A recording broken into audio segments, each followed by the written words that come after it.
already. I am Ariana. I am dialing in from a particularly sunny London today, and I'm the Sustainable Development Manager here at Island Innovation. For those of you who haven't come across us before, Island Innovation is a global network connecting island communities around the world, helping them share solutions and learn from each other across everything from energy and climate to, as you'll see today, education. And education is one of those areas that we really care about. And that's why we've been working closely with the Edge Foundation for years now, a partnership that we're incredibly proud of. So I'm delighted to be co-hosting today with Ollie Newton, Executive Director of the Edge Foundation. Ollie, over to you for a little introduction about the fantastic work that you do at Edge.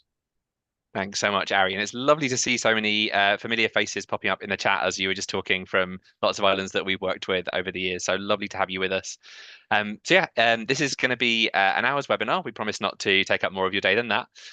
We've had some great questions already submitted, which Ari and I will be kind of dropping to the conversation, but we'll also be encouraging you to use the chat function as we go on to reflect on what you're hearing and add questions that we'll pick up too. Thank you for that intro about Island Innovation, Ari. And yeah, the Edge Foundation is a UK-based education nonprofit. We're focused very much on trying to make education more relevant for young people, which is a nice broad brief and lets us get involved in lots of things. And by that, we mean like a breadth of curriculum in school, really great vocational education, careers guidance, work experience, anything that helps young people to get ready for their kind of future life. And while a lot of our work is based in the UK, about 8 years ago, we set up the Island Education Network. It's all started in the Channel Islands, so it's great to have Chris, one of our guests here from Guernsey, and I know there's a few other Channel Islanders in the chat. And it quickly blossomed out to the islands around the British Isles, then to the British Overseas Territories, the Commonwealth, and then all of the various islands that we get a wonderful chance to work with who are part of Island Innovation's work. And we've really found over the years that those islands have so much in common. When we bring together islands from different parts of the globe, there's always like nodding straight away. Oh, it's just like that here. Oh, it's just like that. So it's kind of, it brings such joy to kind of hear those examples. And what we've heard from people involved in island education is that some of those examples are so much more powerful for them because they're from other islands, from similar contexts, rather than necessarily from the mainland. So what we're going to do today is kind of go back to where it all started and showcase 3 great examples of different education projects, education approaches from islands around the British Isles, which we hope will excite you and get you thinking about how similar approaches could be relevant to your context, and we'll get into that in the discussion. So, Ari, shall we bring on our first guest before further ado? Yes, absolutely. If Helen could unmute her camera, turn her camera on from the Isle of Man government. Helen is going to be sharing incredible work around building careers, education at primary level, which is such an exciting and important area, and something that I think a lot of us will be taking notes on. So Helen, over to you. Thank you so much, and thank you to you, Ari, Ollie and Christian for hosting today and giving me the opportunity to talk a little bit about what we are doing in the primary sector in careers on the Isle of Man at the moment. So I've been a qualified careers advisor level 6 for just over 10 years now, and I moved to the island about 7 years ago. So came from the UK, I was working in a multi-academy trust in the Midlands. So I've had to kind of learn quite a lot about how island life is very different to mainland living. There's been lots to learn, and I've embraced all of it and really enjoyed having that opportunity to find out a little bit more about island living as well. So the purpose of us starting to look at some primary careers education is we obviously keep a close eye, I'm sure, like you all do, on what is going on in the UK. Careers and Enterprise Company obviously do lots of work around primary careers education. And with the Isle of Man being so unique and varied, we really wanted to ensure that actually primary students were starting to think a little bit about their pathways in the future. And we wanted to be able to support that, but also broaden horizons a little bit. And we could do that by starting that careers education a little bit earlier on. We spent a bit of time revisiting some careers theory, and that allowed us to understand that actually this is all sort of based on what is happening in a child's mind around primary age. So actually there's lots of things, subconscious decisions being made at primary age.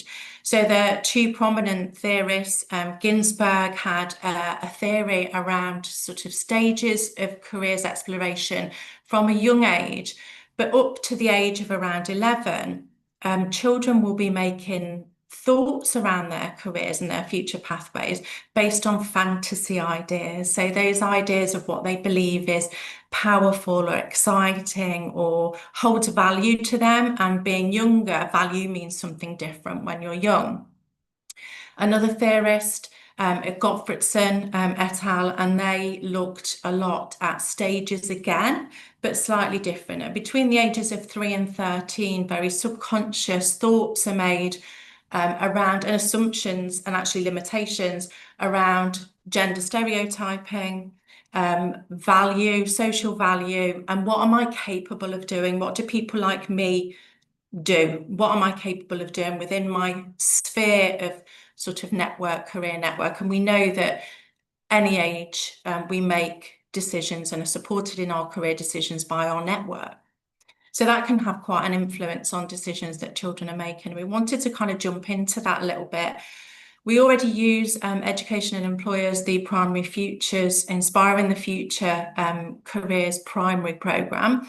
And that was working really successfully, but we wanted to try and build on that and maybe make it a little bit more applicable to island living and the Isle of Man.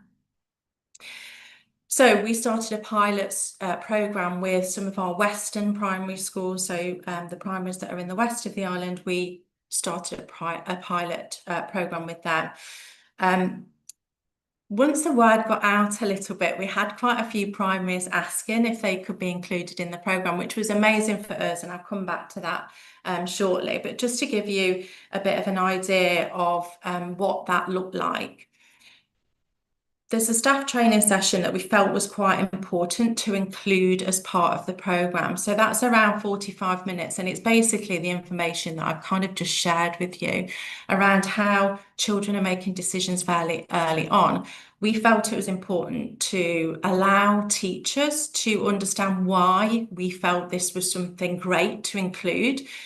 So we put a little bit of the theory in there around how children are making those unconscious decisions early on around their future pathways.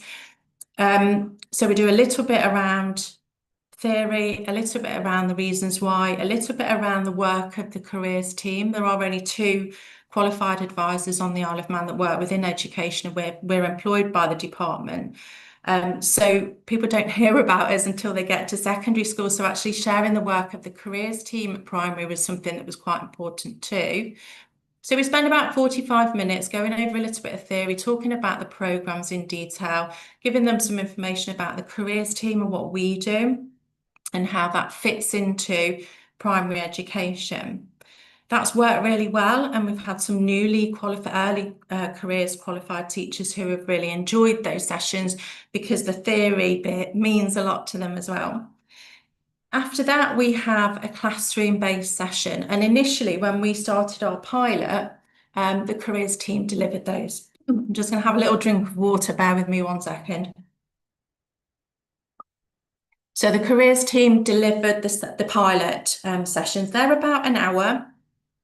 And we delivered to year 2 and then year 6. And the reason that we picked those 2 years is because they fit really nicely into those theory models that we've just covered. So year 2 is kind of building aspirations and then challenging some of those stereotypical ideas around limitations and challenges. And then year 6 is more transition. So getting ready to start thinking about what high school is about, why we go to high school, how careers fits into that whole picture as well. As part of both programmes, so the year 2 and the year 6, we focus on what careers are. Again, we talk about the careers team, and we focus a lot on skills, values, and self-awareness. And we use a principle called Ikigai. I don't know if you've heard of that, but basically that's 4 elements to find the joy in living. It's a Japanese idea. What do I love doing? What things am I good at? What does the world need? And can I get paid? Is that a job that I can go and do and get paid? And the early sessions in primary, so year 2 and 6, are very much around who am I as an individual? Where do I fit into that picture? What things do I love? And what things am I good at? And just on that note, with year 2 and 6, we have adapted it as well to different year groups, and we've sometimes put year 2 and 3 together. We've done some year 5 work as well. So it is sort of changeable. We'll just tweak the language maybe. There's also activities included in the delivered session. So that would be Future Me. So that's drawing a picture of who you are or who you think you might be. Doesn't necessarily have to be linked to a job or a career, because at this stage, we're doing very subconscious career guidance. We're not talking about picking a job. Careers should never be about just choosing a job. It's more about who you are, your self-awareness, having an understanding of what makes you happy as well. So future me, what do I think I'm going to look like when I'm older? And we will have some younger students who worry because they think, well, I don't really know. So we encourage them to draw a picture of maybe someone they know, and that could be a parent, could even be the teacher, because we know that theory-based, they hold positions of power as something that they think is a great job. So some will draw their teachers, and that's absolutely fine as well. And then year 6, we go a little bit deeper into that self-evaluation and self-awareness, and we ask them to draw a personal crest. We use the Isle of Man crest as an example, so we give them some information about what our crest means, the elements of it, and what those stand for. And then we ask them to draw their own crest, involving things like their skills, their strengths, their interests, the things that they love, and maybe some careers ideas if they want to include that as well. There are follow-up sessions, which are optional. We have a bank of really lovely employers who go into the schools to talk about their roles. So we ask them to focus on skills primarily, but also their sectors. And it's a great way to also showcase the sectors on the Isle of Man so that young children are starting to understand labour market information without us calling it labour market information. With employers as well, you get another great opportunity to challenge some of those ideas around stereotypical thinking. So, for example, we may get a female firefighter to come in, we may get a male nurse to come in and do a talk, but we're not saying, here's a man being a nurse, here's a female firefighter. So we don't draw attention to that, we just present it and let the children make their own decisions around that. Very community focused, very employer linked. So we're building those relationships with our employers that are important for later on. And we've actually found a lot of our employers are really keen to engage with primary. It's very different from doing a talk in front of maybe 200 year 11 students. And we ask them to do something practical when they come in. So they may well bring in some uniform or some things for the children to try on. They may do an activity with the children. So we had Manx Water come in and show the children how to clear water, how the process for clearing water goes, and they got to do some things with that. We got an engineering company in to come and bring some bits of sort of engineering in that they could actually touch and use. So very practical, very hands-on, because we know that primary, that's how they learn well. It also gives an opportunity to showcase island organisations and employers, because those children will go home and talk about it with their parents. So we know that teenagers, once they get to high school, may not go home and talk about what they've been doing during the day, but primary children often do. So that's a great way of sort of linking community and families, not just the children that's in school. As I mentioned, it's flexible, it's simple, it's scalable, so we can actually tailor the sessions, or if the schools decide they want to deliver themselves, they can take that and tailor those to the school. What we do is we try and bring in the school's values and ethos into the presentations as well, the delivery of the sessions, just so that everything is tied together and the children are getting a really clear understanding of the same message being given by everyone. Obviously supports those students who may not have a larger career network in order to support them making decisions about their future.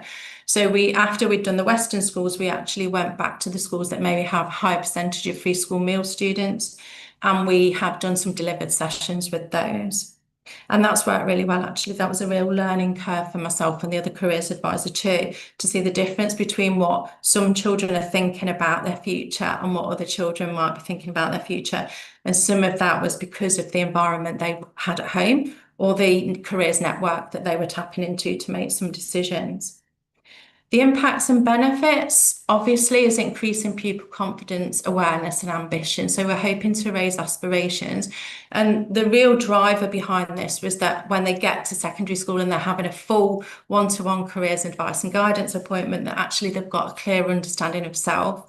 the real reason that we did this was so that when they come to see us a little bit later on, they're really clear on what it is they like, don't like, where their values lie, and that makes it much easier for them and us to guide them, but for them to make some decisions as well. It's really helped strengthen school community links, and as an island, those things are really, really important to us. As I mentioned, it allowed us to showcase some sectors on the island as well. So we've had some great talks from Isle of Man Maritime, the airport come in and done some really good talks, and it's allowed those children to have a real understanding of what they could do when they get older. Obviously, we will look at further afield as well, so we won't just keep it to Ireland. Promotes equity and social mobility, and as I've mentioned with some of those schools, that's a really important thing to support. We've had one primary school who really took what we'd done and kind of flew with it, and they're doing lots of things continuously. Just as an example, they had a full careers week after we presented the sessions, and that included a careers catwalk where the pupils and the teachers came in dressed as their dream job. But they have lots of speakers come in, and they have PHSC lessons that are dedicated to careers or have a bit of a careers focus on them as well. And that's a really great thing for us to hear. And that's just one example of one school that's kind of continued on, developed what we've done. I think the key message is, and the reason that we called it Life Adventures is because growing up is a big adventure. And when we talk about what a career is with primary school students, we call it's an adventure that you go on when you grow up. It might change quite a lot, but knowing who you are, what you're capable of, what your skills and strengths are, what your values are, is really, really important when you're making any kind of decision. So the education programme that we've piloted, built on, formalised, and we're ready to roll it out a little bit, is helping to build that confidence, curiosity, and possibility, not pushing early decisions that might be limiting or challenging beliefs or behaviours around career decision making. And we hope in the future our next steps are to sort of formally evaluate the programme, maybe talking to some of the year sevens that have gone up to high school to see how they feel about careers now, and hopefully in a few years' time we'll see it when they're starting to come through for their year 10 and year 11 appointments as well. Great. Thank you so much, Helen. That was really wonderful. What I found so powerful there was this idea that aspirations form early, that we can't wait till secondary school to start these conversations with young people about who they are and what matters to them. And your work on the Isle of Man is a really great example of taking that theory and actually turning it into practice. Yeah.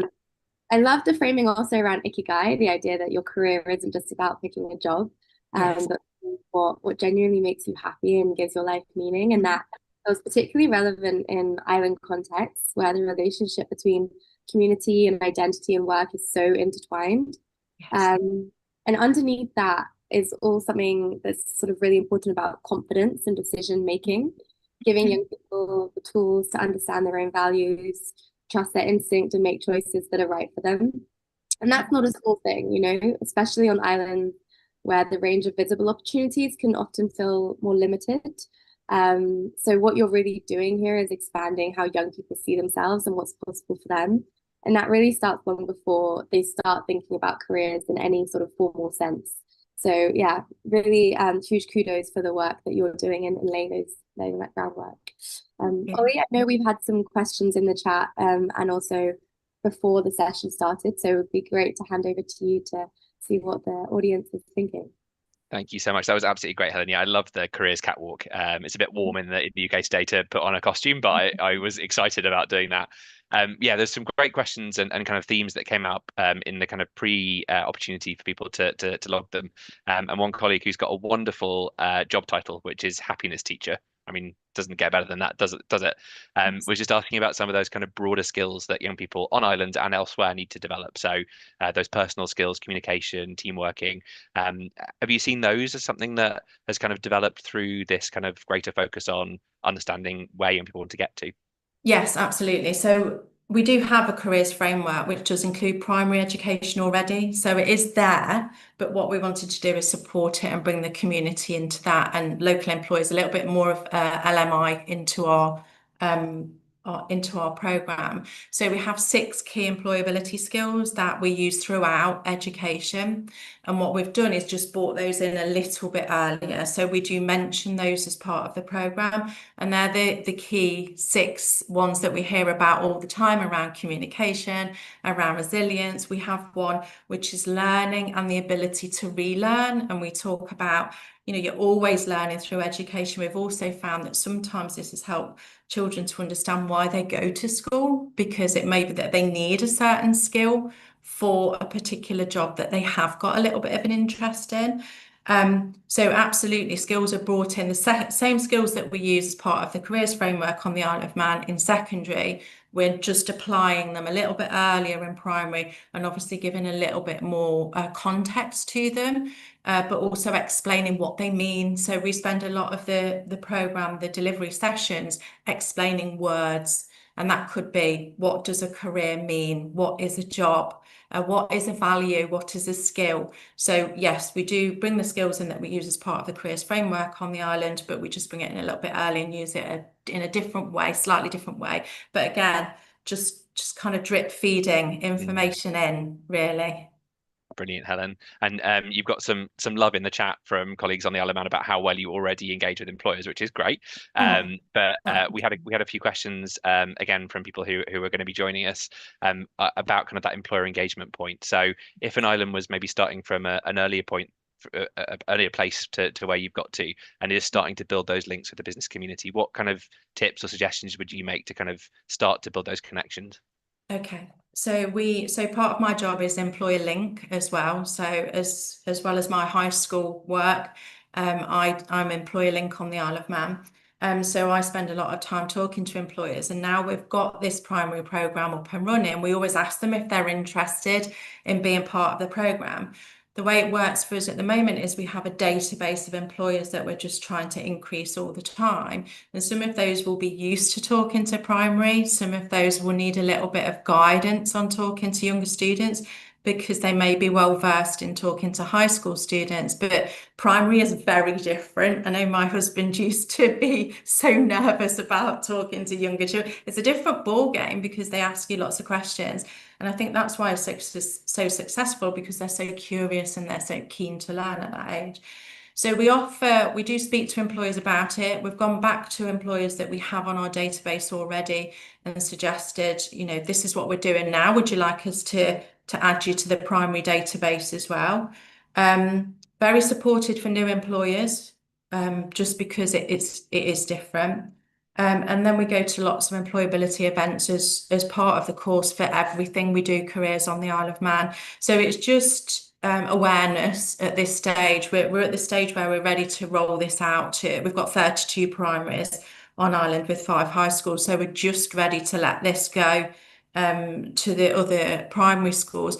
But it's it's being on an island, it's word of mouth a lot of the time. And like I mentioned, we've had a lot of primaries come back and ask for it. They will also have their own network of parents. So Foxdale, the school that did the careers catwalk, they put it out to parents and families and said, is there anyone that would like to come in and talk about their career?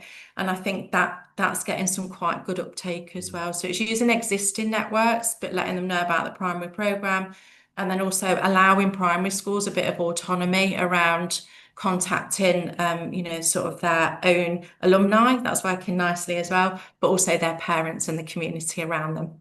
Because the primary schools are all very different. I'm sure everyone will know that different areas will have different sort of pathways, opportunities, support. So actually engaging that is really, really helpful. Brilliant. Thank you so much, Helen. That was absolutely great. It's time to bring in another exciting example, this time based on an island, but with much wider reach across Scotland. Richard is going to join us and tell us a little bit about the work of E-Sgoil. Richard, do you want to introduce yourself and share us a little bit about your work? Absolutely. Thank you, Ollie. I have a couple of slides. I'll just pop them up. Let me know if you can see them. Yeah, that's working perfectly. Smashing. Thanks very much. Well, delighted to be here. Martin Bar, Fesker Ma, depending on where you are in the world, morning or good afternoon. Very pleased to share experiences from different island contexts with you today. So I'm Richard Tarves. I'm the business manager at E-Sgoil, which is a public sector provider of online education that supports Scottish primary and secondary schools. We were established in the Western Isles of Scotland back in 2016. Just for a little bit of orientation, he said, as his slides wouldn't move forward.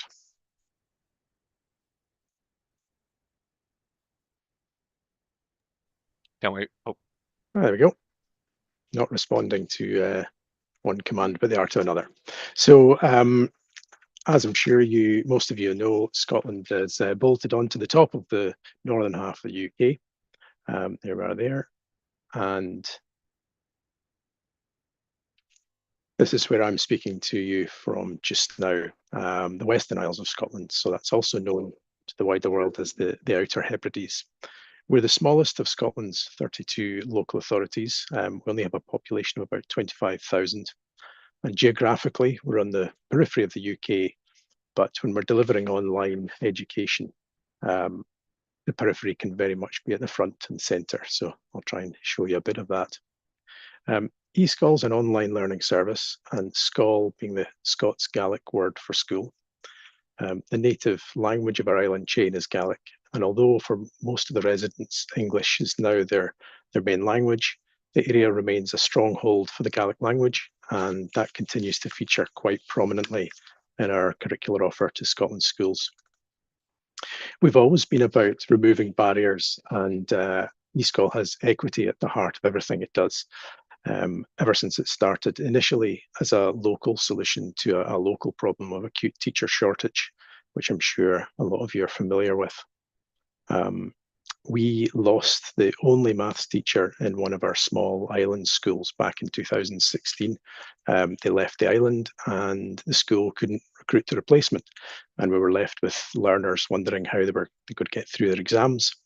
And with a bit of teaching capacity in the main island chain town of Stornoway, which is 150 miles and 4 islands to the north, we thought we would try video conferencing to see if we could get these learners through their exams. And they did, and they passed, and they actually reported that they enjoyed the experience, and it was a good way of learning. So we built on that and started thinking more strategically about how we could use video conferencing. We started talking to the Scottish Government about establishing an online education service which could support schools from all over the country facing staffing gaps. Here in the islands, we have 4 secondary schools, and they range in size from fewer than 100 learners to the kind of typical mainland urban school of maybe more than 1,000 learners. So as you can imagine, there's a very wide range of subject choices and progression pathways available to schools in such different sizes. Like many island locations, one of our biggest exports from the Outer Hebrides is our young people, unfortunately. And we're faced with worrying projections of population decline, particularly amongst working age people. So creating well-paid jobs here and fulfilling careers is very much at the heart of what we do as well. Working to those principles of equity and opportunities for everybody. So while we retained our headquarters here in the Western Isles with a core staff, we've quickly established a large bank of supply teachers and a distributed management team that are spread all across Scotland, working mostly from home. We attract staff who appreciate the benefits of flexible working, including teachers based in islands who find there's limited work opportunities locally in small schools. So E-Sgoil could top up part-time hours potentially. We attract recently retired or semi-retired teachers who want to keep working in some capacity, and also those with caring responsibilities at home. And you can see on the right-hand map there, well, hopefully you can see the dots are quite small at that scale, but that's the footprint of our staff, which actually now is even bigger. That's slightly out of date. We've got teachers all across Scotland, some in England, some in Northern Ireland, a teacher in France, and we have a Gaelic teacher in Canada teaching into Scottish schools. And on the left-hand side there, you'll see a map of all the schools across Scotland, 960 of them in the past year that have engaged with E-Sgoil on some level. When COVID came along, it was a barrier to learning for all young people, not just obviously in islands, and it provided E-Sgoil with a real opportunity to progress our vision on a national stage. And during lockdown, this small island team here was at the forefront of the Scottish Government's national programme of support for schools and learners. I'll give you a little flavour of the scope and scale of some of the programmes there. Many of these are a legacy of the work that we were doing during COVID, and they're still annually funded by the Scottish Government as part of what has become the national e-learning offer. These programmes mean that island learners, as well as everybody else, of course, they're able to access a range of different programmes which are designed to complement what schools and authorities themselves are able to provide. As well as that original teacher supply model, the programmes today include an evening and holiday support, study support programme that gives senior learners access to live interactive webinars with subject specialists across 60 different national qualification courses. I was interested to hear about the work there in the Isle of Man with career-related learning, because we have a work-related learning programme here, on which we work with more than 80 industry partners across the country to bring those experts into the classrooms to enrich the curricular experience, no matter where the learners are. We've got an entire online school for interrupted learners, and as I'm sure you're familiar with, there's currently a real issue with significant absence in schools. Much of it stemming from mental health issues, anxiety, and so on, where thousands of young people are not engaging at all with education. And this includes our island children as well. We've found that an online approach allows for young people to access learning on their terms. They're in their own safe space, and we've seen real progress with this. Island schools are often struggling to provide the same support services that you would see in an urban mainland setting. So the online approach allows for equity and opportunity. We also provide access to national qualifications that aren't otherwise available in a learner's school. And again, these are taught live online to aggregated cohorts of small numbers of learners from around the country.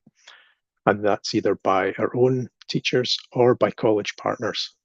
So that might include niche subjects like Gaelic national qualifications or maritime studies, legal studies, courses like that wouldn't commonly be available in schools. We're looking to further develop this model so that learners from small island schools are able to access a wider range of subjects and choose the subjects that interest them rather than just having to choose the least worst option. All of these initiatives and programs are summarised in our annual impact report, and I'll maybe pop a link to the last year's report in the chat, and we're just finalising our report for this year. So I'll maybe ask Ollie and the team to share that with you. So finally, for now, as we've grown and developed this service, I would say it's become an island success story, because the Western Isles have been at the forefront of online education for Scotland, and it's brought benefits.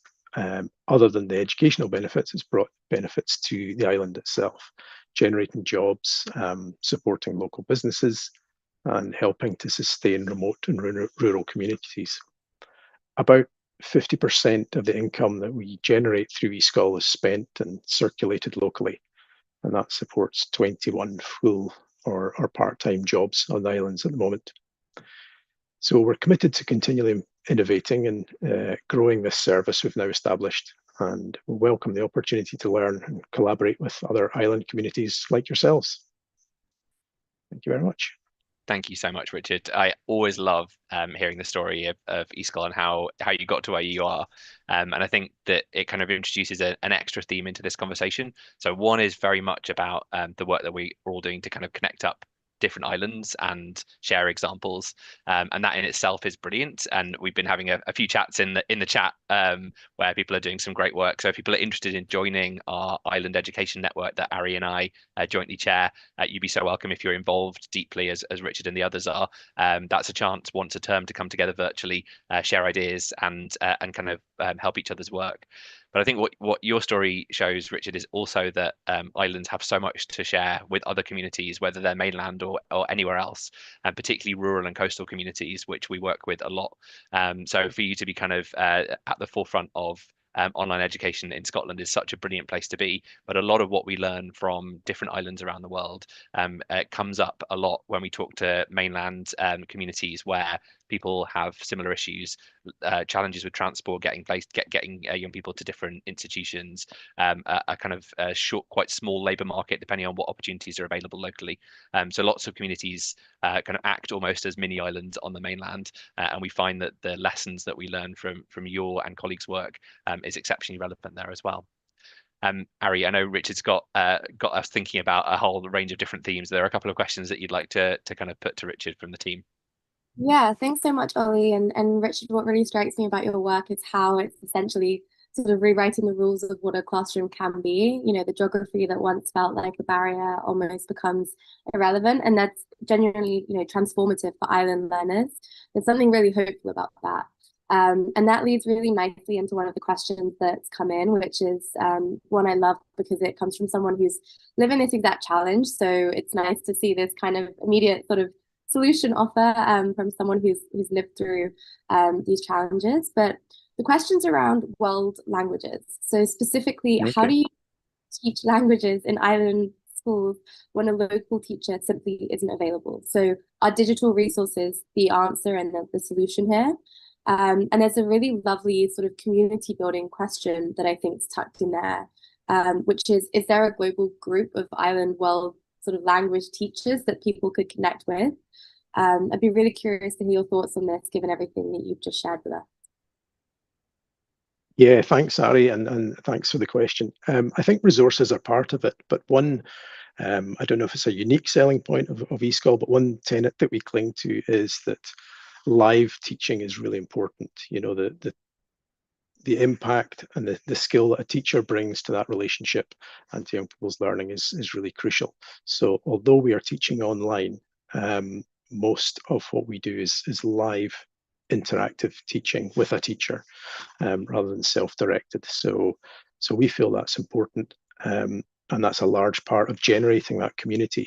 And as I mentioned, what we're doing in a lot of cases is aggregating small numbers of young people in different areas and bringing them together to form a learning community. As to whether or not there's a sort of formal community of online language teaching, there are definitely groups.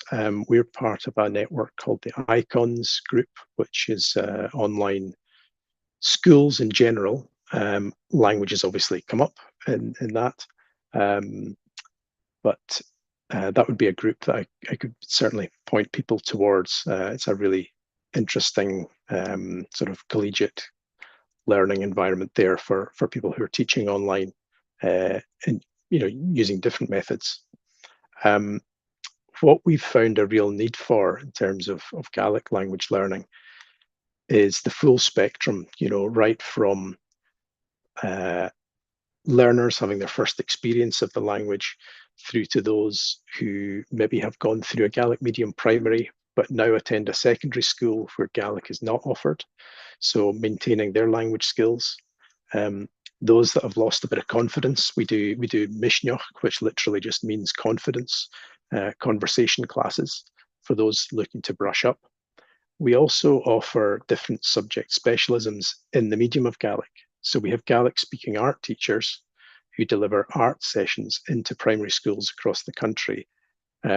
So a primary might have a Gaelic medium unit, but not necessarily the art specialism.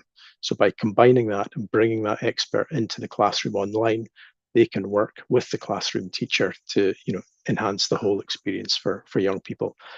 And then at the upper end of school, we have the national qualifications that might not be on offer in your school. So we try to cater for the full range, and and bring language to young people in different ways. Fantastic, Richard. And yeah, happy to share more resources after this webinar if of interest for the audience. We've got a really interesting question in the Q&A chat, which I don't believe everyone can see, so I'll read it out to you, Richard. Have you seen the effects of generative AI in island education? Things like over-reliance by students, the shifting role of educators, and more broadly, the wider impacts on island communities around misinformation, workplace displacement, and environmental costs. Is this something that E-Sgoil is grappling with? We're very much grappling with it. I think probably the digital world is a kind of leveling effect in that I'm not sure that island communities are seeing the effects of it any more or any less than others. But as an online learning service, absolutely, it's something that we're grappling with.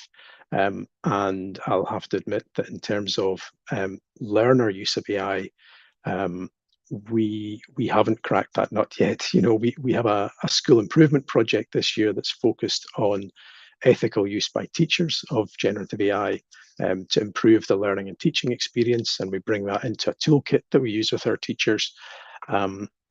What we've found actually is quite interesting with a lot of our learners. They are quite resistant to the use of AI on a sort of philosophical level, and that's something that we're trying to balance, as well as equipping young people with the skills they need to operate in a digital world, both in terms of learning and at work. We're also now grappling with the fact that there's a very wide range of opinions of AI out there, and how we square that is quite an interesting challenge for us, I think, as well as just imparting on young people ethical and effective ways of using the tools. So there were more questions there than there were answers, but yes, it's very much something that's at the front of our minds. I think it's a really good point there, Richard, about it, that kind of leveling effect. Like it's not geographically based, so it's something that we're all grappling with, whereas islands and mainlands sometimes kind of deal very differently with different technologies. Although I think it's definitely the case that particularly for some of the distance learning work, islands have naturally, and we've seen this in lots of places as well as your work, naturally had to use them, be early adopters of them, particularly for young people who are on outlying islands. Brilliant. Thank you so much, Richard. That was absolutely great. We're going to continue kind of moving up the age range now and introduce Chris. So I had the joy of meeting Chris in the Guernsey sunshine last week. So we got a chance to say hello face to face. But Chris, maybe you can introduce yourself and say a little bit about the work that you're doing in apprenticeships over in Guernsey. Certainly. Good afternoon, everybody. Just in terms of leading on from that last question, in terms of the disruption, the impact of AI on us as a college, it's probably more prevalent in full time over here. But basically what we're seeing a positive impact of AI on apprenticeships, where there's been disruption to financial sectors, and of course people are actually subsequently joining us to study vocations in apprenticeship provision. So it's interesting, an interesting comment. Anyway, to set the scene, good afternoon, and as Richard said, obviously he did his in Gaelic. I'll say bien jour, which is Guernsey patois for hello and welcome. It's great to be here to be chatting about something that's quietly become one of Guernsey's real success stories, and that is apprenticeships. So from an island context, or from an introduction point of view, I'm the Director of Apprenticeships at the Guernsey Institute. I am a former apprentice, so looking back over my career 40 years ago, I elected to become an apprentice, working in education, and obviously I've stuck with education all my life. In the Guernsey context, Guernsey is one of the Channel Islands, so we're located between the coasts of the mainland, so the UK and France, and obviously we were fortunate in so much we separated from continental Europe with the tectonic plate movement, and obviously we don't have squirrels or foxes or moles and such like that you get in the UK and indeed in Europe. So there's a little nuance about Guernsey in its own right. So like I say, if you look at the island today, apprenticeships aren't just a nice alternative to university, they're becoming one of the main engines powering our local talent pipeline. And again, I think for us, that perception, that change in perception about apprenticeships, where apprenticeships were primarily vocational subjects, they obviously historically have been viewed as a maybe a route that people who are non-academic would go down.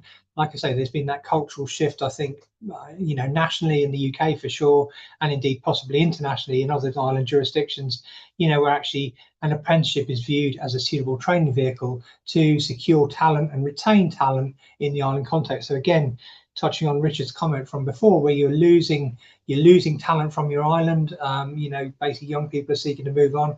If you can retain those skills and they actively contribute to the island's economy, then clearly that's beneficial. So in terms of our apprenticeship provision, obviously we've got some headline statistics here. So average on year we have about 330. I think we topped out 350 a couple of years ago, and that's our apprentices on roll. They span 27 different pathways, and generally speaking, our apprenticeships span level 2 to level 4.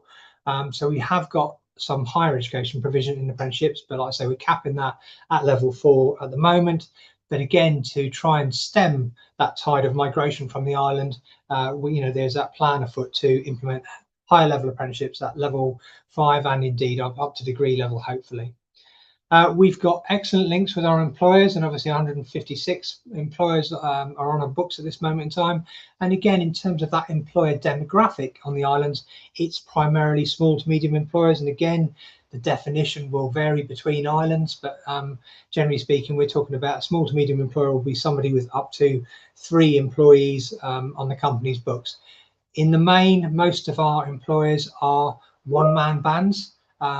So they obviously seek to employ an apprentice, and for them that apprentice in the early years of their apprenticeship does offer or presents a significant overhead, both in terms of financial resource and indeed actually resource in training that individual. But again, it's part of how that relationship works and it builds moving forward. Like I said, apprenticeships we're not limited by age. So if somebody wants to retrain because of disruption to their sector, they can certainly do that. And again, our current age range of apprentices is between 16 and 59. I think a couple of years ago, our oldest apprentice was in their early 60s. So again, age is not an issue anymore. You can retrain.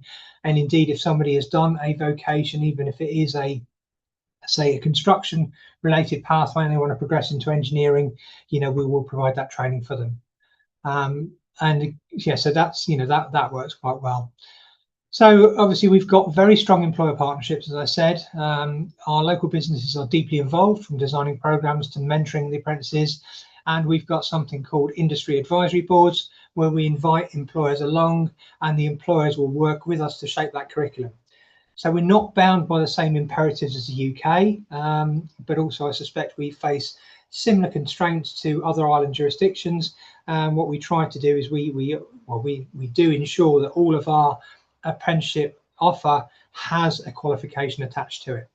So whereas the UK has moved to apprenticeship standards, Guernsey and some of the other islands, the Isle of Man and Jersey, are still on frameworks for some of their qualifications. And again, it's one of those things, if it isn't broken, don't fix it. And apprenticeships have got a long period of tenure in the island. So apprenticeships have been on offer for over 75 years. They are well respected by the community. They're well respected by the island. And like I say, that value and that contribution to the economy of the island is increasing. Again, from a curriculum perspective, we work closely with our employers to shape the curriculum as they need it. And, if we think about, I think as islanders, we're all surrounded by water. And of course, that can be a bit of a limiting factor, but it allows us to innovate in our sectors as well. So if, for argument's sake, for example, if you've got somebody there that wants to do a hybridized apprenticeship, maybe a bit of fabrication, a bit of marine work, and indeed a bit of motor vehicle work for diagnostics and such like, we will try to meet those needs for those employers. All of our apprentices, I say, are in gainful employment. So unlike England, we are in a situation where all our apprentices need to have secured employment in the sector before they can join us at the college, and the principal relationship exists between the apprentice and the employer, and we will put a contract in place, a tripartite agreement then, as a training provider to provide the training for that apprentice. Generally speaking, our mode of attendance for apprentices is day release, again similar to what is on offer elsewhere, and they're also offering clear progression routes. between either levels or indeed from one vocation in terms in, and actually progression through the profession and into industry as professionals. And quite a few of our apprentices, former apprentices, are now employers, and they employ apprentices. So that life cycle is continuing and building, which is great to see.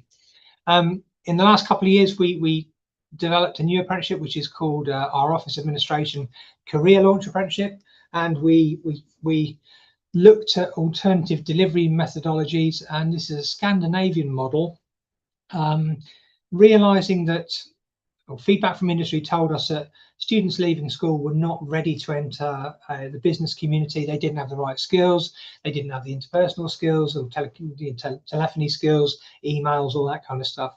So what we've done is the Career Launch Apprenticeship is as a block release mode of attendance for the first 18 weeks of that course, and then what we do is they will revert to a day release attendance in the second part of the course, which runs over a further 10 months, where they work with the employer and they develop and hone their skills. So the take up on there is, it's like from small acorns large oak trees grow, so to speak, so the saying goes.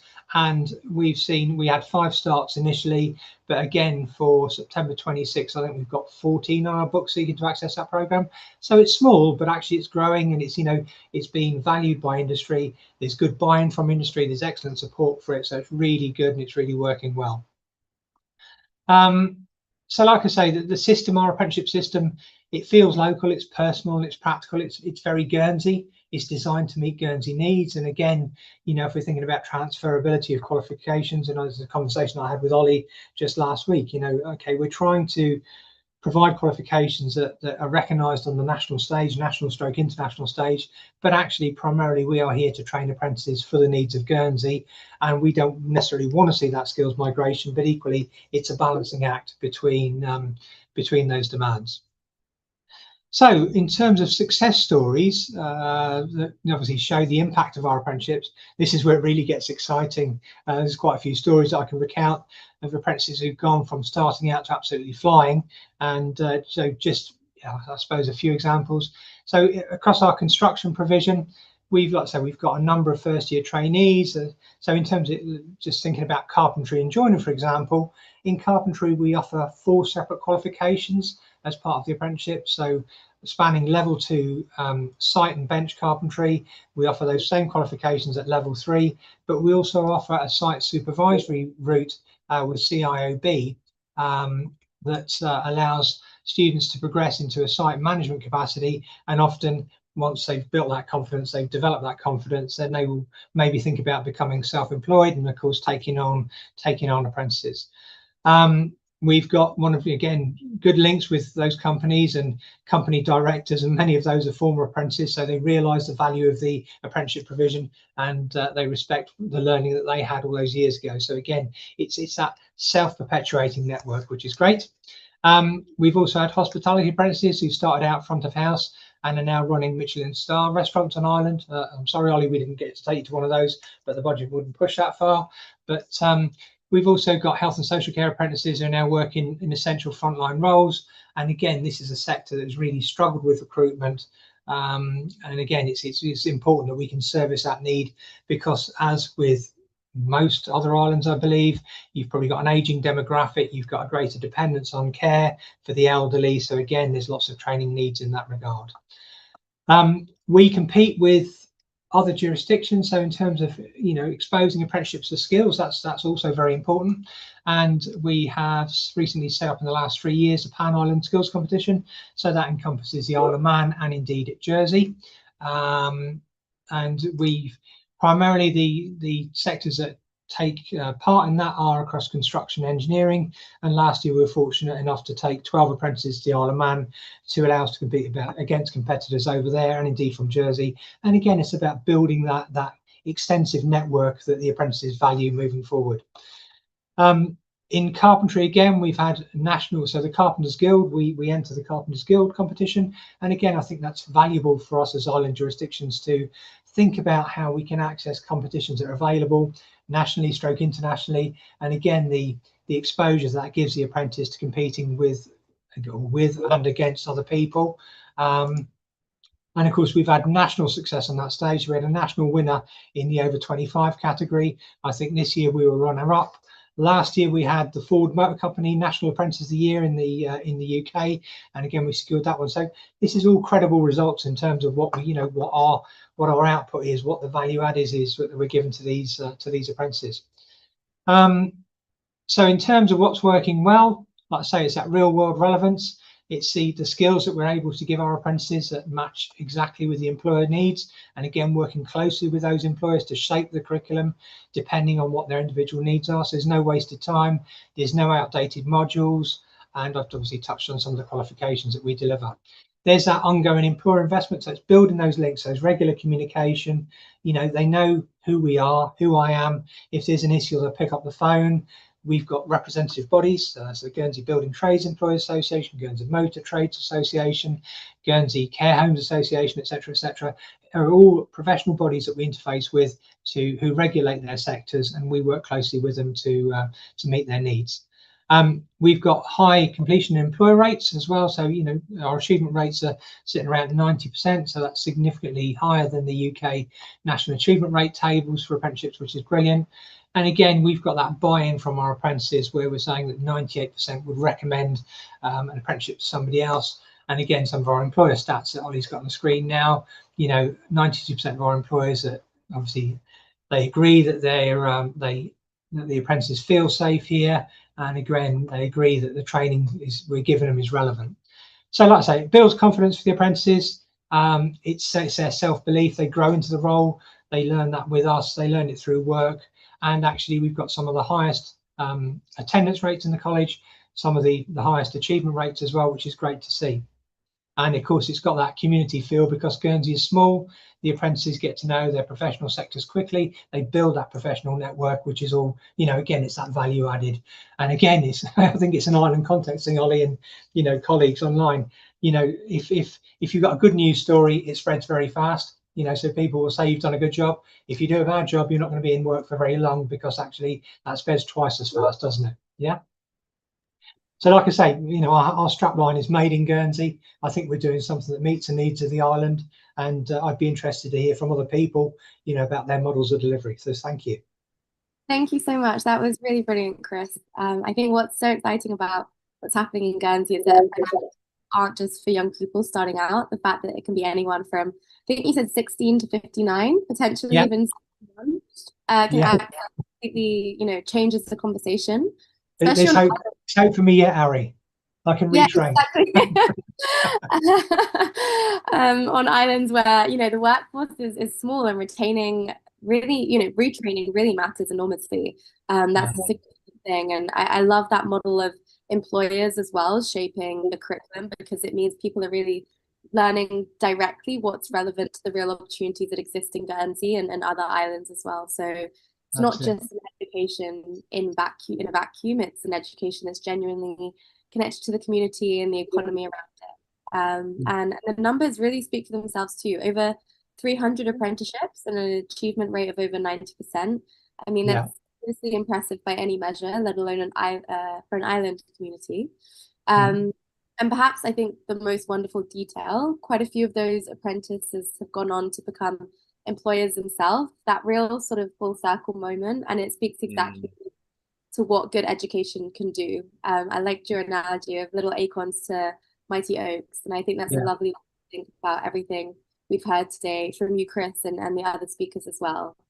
I know there's never enough time, but Ollie, over to you just for some brief reflections and maybe if we do have any time left. Of course. Thanks so much, Harry. Thanks, Chris. That was great. And absolutely about the kind of employers often having done the apprenticeship themselves. And also when I saw you last week, most of your staff as well. So these are apprentices who are being trained by former apprentices and employed by former apprentices, which is just such a good community focus. We had a question. Yeah, it's great. It's great. We just had one quick question from a colleague in the Falkland Islands beforehand, where, like many jurisdictions, they're struggling with academic being seen as a first choice and vocational maybe not so much. So obviously you've established this really great model on Guernsey. What would you say as a tip for other islands who are trying to kind of start to redress the balance and offer a really good vocational offer? I think it's raising that awareness. It's promoting the opportunities that the apprenticeship vehicle provides. For us, it's it is like it's trying to steer a tanker basically. It's been a slow turn, and it is about changing that perception. And again, I think it's probably something. It's like a historic viewpoint that exists, but I think it's you keep on banging that drum. Don't be afraid to put your head above the parapet. It's go out there, promote the apprenticeships, get yourself an effective media marketing team, promote them in a positive light through social media, through mainstream media, through radio, through television, through papers. Celebrate the successes, celebrate the wins. Raise that awareness, and actually people, we've spoken about the primary sector and careers or whatever. We go into the primary schools as well. We give the 5 and 6 year olds a little activity, talking about apprenticeships. Dress as an apprentice. What do you think? Have you got any parents or friends that are apprentices? All this kind of stuff. Get that buy-in early on, and then hopefully you'll see the return in the coming years. Love that. What a positive place to end. So this has been absolutely great. Thank you so much for joining us. Great conversations in the chat. Huge thanks to Chris, to Richard, to Helen, and to Ari for co-hosting this. And we're looking forward to showcasing lots more brilliant island education work in the future. There'll be a little feedback form coming out to participants so you can share thoughts, but also most importantly, so you can share your aims for the future of education on islands and also express an interest if you want to join our more regular group. Thank you so much. And good morning, good afternoon, good evening, depending on where you are in the world. Thanks all. Goodbye. Thank you. Take care.